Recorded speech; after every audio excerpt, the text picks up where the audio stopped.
Tak lah, ni Man Senoi tu kaki klaim. Kami yang buat. Kalau kita orang nak perform konsert je live ni, kita orang tak perlu pun agreement dia. Itu pendirian mereka. Saya ada rekod saya sendiri. Sekarang saya cuma nak nama saya dibetulkan je. Isu tuntutan royalti antara For You To See dan Man Senoi terus menjadi bualan. Hari ini Syafiq dan kru menerima maklumat dua ahli For You To See berada di lokasi. Kita cuba dapatkan penjelasan. Duduk dekat depan rumah ahli For You To See. Sekarang kita tengah tunggu mereka nak keluar.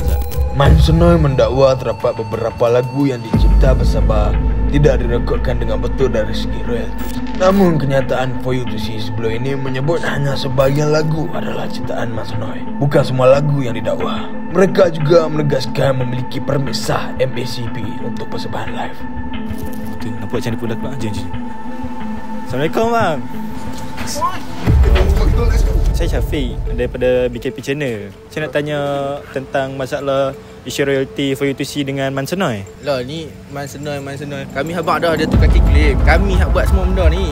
Jangan ada dengar cakap dia. Jadi abang nak menafikan dakwaan 25 lagu tu abang? 25 ke, 35 ke, 45 ke, tu semua tipu. Kami yang buat. Semua dah daftar dah.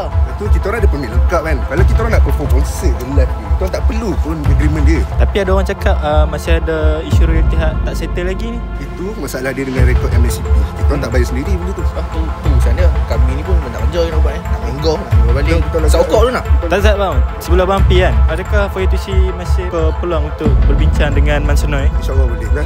Betul, ini apa ada masuk-masuk lah. Kau lambat nak bola balik. Jadi itulah sedikit sebanyak respon daripada dua ahli For You To See yang kita jumpa. Royalti ialah bayaran hak cipta kepada pencipta lagu setiap kali karya digunakan. Rekod yang tidak lengkap boleh menyebabkan isu berpanjangan. Abang Man Senoi, boleh jelaskan apa sebenarnya yang abang tuntut? Saya cuma nak hak saya sebagai pencipta dihormati. Saya ada terlibat dengan beberapa lagu, tapi saya rasa ada perkara yang tak jelas dari segi pengiktirafan dan royalti. Saya dengar For You To See kata ada sebahagian lagu saja ciptaan abang. Itu pendirian mereka. Saya ada rekod saya sendiri. Isu itu lebih pada wang atau pengiktirafan? Kedua-duanya, tapi pengiktirafan lagi penting. Dulu kita buat kerja sama-sama. Sekarang saya cuma nak nama saya dibetulkan je. So, abang masih terbuka untuk berbincang? Saya sentiasa bersedia dan nak berbincang dengan For You To See secara baik. Sama-sama. Kita ada statement.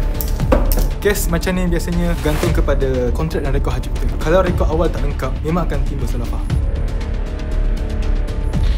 Hello, ni Syafiq dari BKP Channel. Oh, BKP Channel, okey. Saya nak tanya pasal isu For You To See dengan Man Senoi tu. Tapi, sorry to say, pihak kami tak boleh bagi komen-komen to public sebab kena ada dokumen dan ia melibatkan beberapa pihak yang lain lah. Tapi, bila kami dah jadi For You To See, selesaikan masalah ni secara profesional. Boleh kami jumpa mana-mana ahli For You To See untuk dapatkan respon tambahan? Buat masa sekarang, mereka ada komitmen lain. Tapi bila dah ready, kami sendiri akan dengan pihak media dan tapi terima kasih dulu Syafiq tanya dengan saluran itu. Okey, setakat sekarang dah telah mendapat luahan dua ahli For You To See yang menjelaskan bahawa hanya sebahagian daripada lagu itu ialah ciptaan Man Senoi. Manakala Man Senoi pula menegaskan bahawa sumbangannya ialah lebih daripada itu. Jadi kami akan terus mengikuti perkembangan isu ini. Jadi sekian saja daripada kami, BKP Channel. Sekian, terima kasih. Sama ada isu ini dapat diselesaikan secara baik, sama-sama kita tunggu. Salam 302.